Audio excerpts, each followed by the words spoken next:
인공지능한테 GTA5 같은 비디오 게임을 시켜서 실제 운전을 가르칠 수 있다면 어떨까요?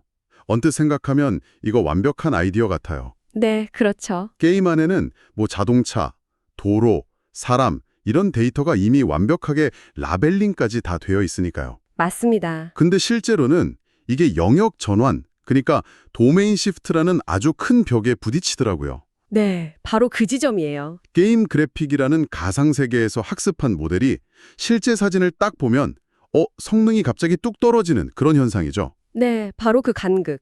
합성 데이터의 완벽한 세계랑 실제 데이터의 복잡한 세계, 그 사이의 간극을 어떻게 메울 거냐, 이게 오늘 우리가 좀 깊게 파헤쳐볼 연구의 진짜 핵심이거든요. 아, 오늘 분석할 자료가 FDA Semantic Segmentation을 위한 풀이의 영역 적응이라는 논문인데요.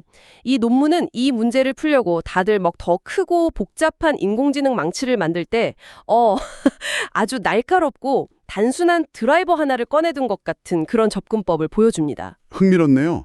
더 복잡한 AI 훈련이 아니라 오히려 더 근본적인 도구를 썼다는 거군요.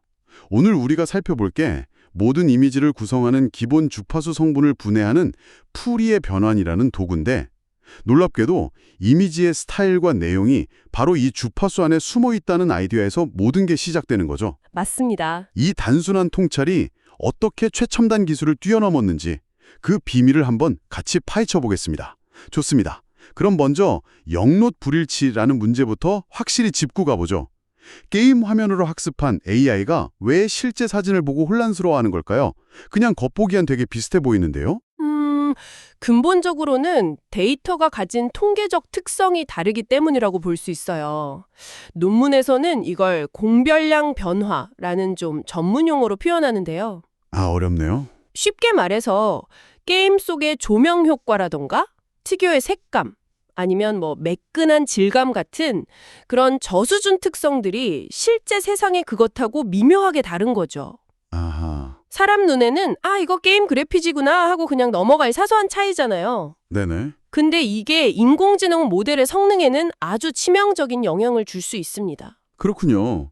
그 AI 입장에서는 자동차나 사람이라는 본질적인 의미, 시멘틱은 같은데 네, 그렇죠. 그걸 감싸고 있는 겉모습, 예를 들어 뭐 텍스처나 색감 같은 스타일이 다르니까 당황하는 거군요. 맞습니다. 마치 같은 내용의 책인데 글꼴이나 종이 재질이 다르다고 아예 다른 책으로 인식하는 것처럼요. 아주 좋은 비유입니다. 그럼 기존에는 이 까다로운 문제를 어떻게 해결하려고 시도했었나요? 주로 적대적 학습이라고 하는 아주 복잡한 방법을 사용했습니다. 행성자랑 판별자라는 두 개의 거대한 신경망을 서로 막 싸우게 만드는 방식이에요. 싸르게요? 네. 생성자는 이제 소스 이미지, 그러니까 게임 이미지를 가져다가 실제 사진처럼 보이도록 막 필사적으로 노력을 하고요. 아, 실제 사진처럼? 그럼 판별자는 그걸 보고 이게 진짜 실제 사진이야? 아니면 생성자가 낳는 가짜야? 하고 아주 날카롭게 구별하려고 합니다. 잠깐만요. 그러니까 두 개의 거대한 AI가 서로 막 속고 속이는 게임을 벌이는 거네요? 네, 맞습니다. 와, 듣기만 해도 훈련시키는데 엄청난 비용이랑 시간이 들 것 같은데요. 근데 이 방법의 진짜 문제가 단순히 비싸다는 것뿐이었을까요?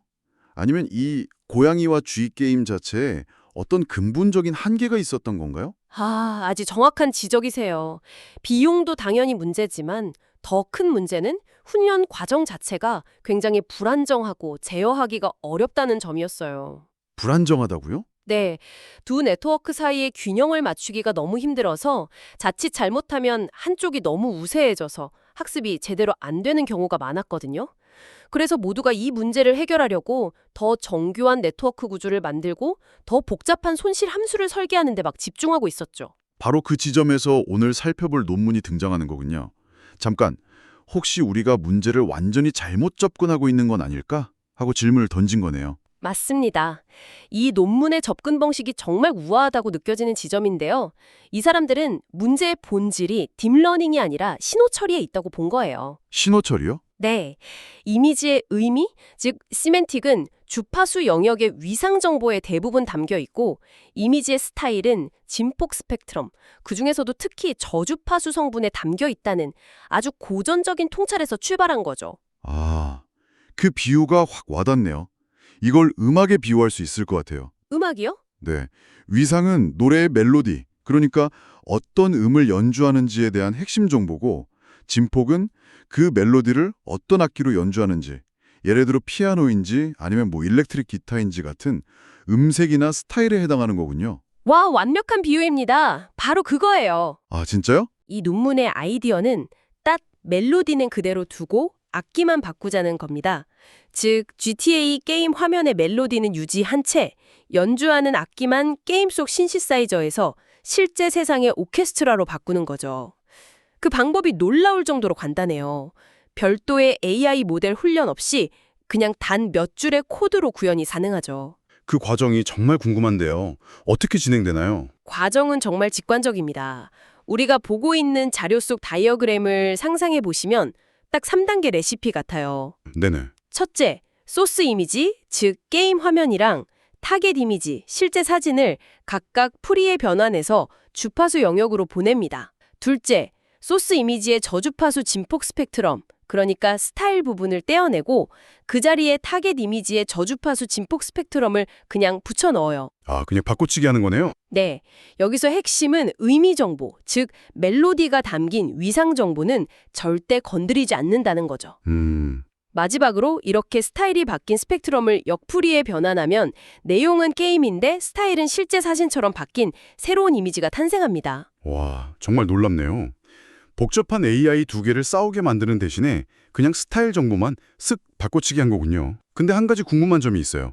저주파수 영역만 바꾼다고 하셨는데 그 영역을 얼마나 넓게 잡아야 할지는 어떻게 결정하나요? 너무 많이 바꾸거나 적게 바꾸면 문제가 생길 것 같은데요. 예리한 질문입니다. 그 영역의 투기를 조절하는 게 바로 베타라는 파라미터거든요. 베타요? 네, 베타가 0이면 아무것도 안 바꾸니까 원본 그대로일 거고 1에 가까워질수록 아주 넓은 영역의 스펙트럼을 교체해서 타겟 이미지의 스타일에 거의 완벽하게 동화되겠죠. 근데 여기서 문제가 발생합니다. 두 이미지를 주파수 영역에서 사실상 프랑켄슈타인처럼 합치는 건데 이게 완벽할 리가 없잖아요. 혹시 어떤 부작용이 생길 수 있을지 짐작이 가시나요?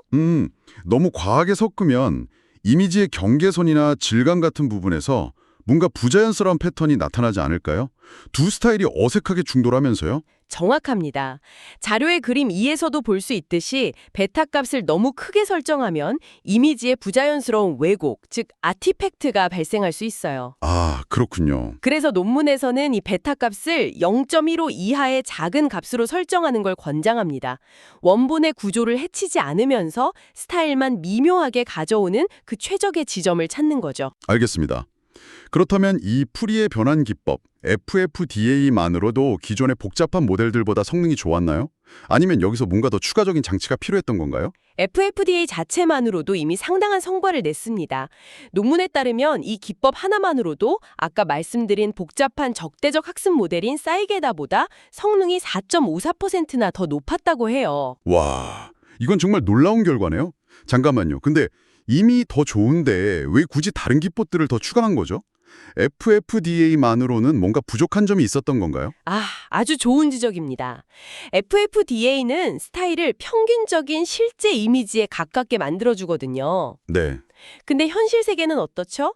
맑은 날, 흐린 날, 해질녘, 비 오는 날처럼 무수히 다양한 스타일이 존재하잖아요. 그렇죠. 최소화입니다. FDA로 스타일이 변환된 이미지로 모델을 학습시키면서 동시에 라벨이 없는 실제 이미지에 대한 모델의 예측이 얼마나 불확실한지를 나타내는 엔트로피를 줄이도록 규제를 가하는 거예요. 아, 그러니까 FDA로 이미지를 실제처럼 보이게 만드는 게 1단계고 2단계는 그 변환된 이미지로 학습하면서도 AI가 이건 아마 자동차일걸 하고 애매하게 추측하는 게 아니라 이건 확실히 자동차야 라고 자신감을 갖도록 훈련시킨다는 거군요. 맞아요. 불확실성을 줄여서 예측의 질을 높이는 거네요. 정확합니다. 그리고 세 번째 단계가 이 연구의 성능을 극한으로 끌어올린 핵심이라고 할 수 있는데요. 바로 멀티밴드 전송, MBT입니다. 멀티밴드 전송요? 네. 아까 말씀드린 베타 값을 0.01, 0.05, 0.09처럼 여러 개로 다르게 설정해서 각각 스타일이 미묘하게 다른 여러 버전의 훈련 데이터를 만드는 거예요. 그리고 이 데이터들로 여러 모델을 각각 독립적으로 훈련시키는 거죠. 아하. 그러니까 단 하나의 완벽한 모델을 만드는 대신 약간씩 다른 관점을 가진 여러 전문가 모델을 만들고 나중에 그들의 의견을 종합해서 더 나은 결론을 내는 일종의 집단 지성 효과를 노린 거군요. 바로 그겁니다. 한 명의 천재보다 여러 명의 전문가가 낫다는 말이네요. 네, 바로 그 개념이죠. 뭐 맑은 날 전문가, 흐린 날 전문가, 해제 인력 전문가를 각각 두는 것과 비슷해요. 그리고 마지막으로 이렇게 MBT를 통해서 얻은 신뢰도 높은 예측값, 이걸 유사라벨이라고 하는데 이걸 마치 정답인 것처럼 다시 학습 데이터로 활용합니다. 이걸 자기지도 학습이라고 부르는데 이 과정을 여러 라운드에 걸쳐서 반복하면서 모델이 스스로 점점 더 똑똑해지도록 만드는 겁니다. 와, 정말 체계적이네요. 간단한 아이디어에서 시작해서 점차적으로 모델을 강인하고 똑똑하게 만들어가는 과정이 아주 인상 깊습니다. 그래서 이 모든 과정을 거친 최종 결과는 어땠나요? 정말로 이 방법이 기존의 최첨단 기술들을 압도했나요? 네, 결과를 보면 그 차이가 뚜렷합니다. 수치를 먼저 보면 이전 최고 기록을 가졌던 비델리라는 모델이 MIOU라는 핵심 성능 지표에서 약 48.5점을 기록했거든요. 네, 48.5점. 그런데 이 FDA MBT 기법은 50.45점을 기록했습니다. 와, 이 분야에서 2점 가까이 성능을 올린 건 단순한 개선이 아니라 상당한 도약이라고 볼 수 있습니다. 다른 데이터셋인 신치아를 사용한 실험에서도 마찬가지로 모든 기록을 다 갈아치웠고요. 숫자도 정말 인상적인데 실제 결과 이미지가 어떻게 다른지가 더 궁금한데요. 질적인 차이는 어땠나요? 질적인 면에서도 그 효과가 명확합니다. 자료 속 결과 이미지를 보면 FDA의 결과물은 기존 모델인 BDL에 비해서 도로처럼 넓은 영역이 훨씬 매끄럽고 일관성 있게 분할된 걸 볼 수 있어요. 아, 중간에 구멍이 뚫리거나 끊기지 않고요. 네, 그리고 또 전봇대나 가로등처럼 가느다란 구조물도 뭉개지지 않고 훨씬 선명하게 보존했고요. 심지어 데이터에 드물게 나타나는 트럭이나 자전거 같은 객체에 대해서도 더 뛰어난 성능을 보였습니다. 정리를 좀 해보죠. 오늘 우리가 살펴본 연구는 인공지능이 가상세계에서 현실세계로 넘어오는 데 있어서 더 크고 복잡한 모델을 만드는 것만이 능사가 아니라는 점을 아주 명확히 보여줬네요. 그렇죠. 오히려 문제의 본질을 파고들어서 간단한 데이터 전처리, 프리프로세싱을 하는 게 훨씬 더 효과적일 수 있다는 강력한 증거를 제시했습니다. 맞습니다. 그리고 이 연구가 우리에게 던지는 더 큰 통찰은 이것이라고 생각해요.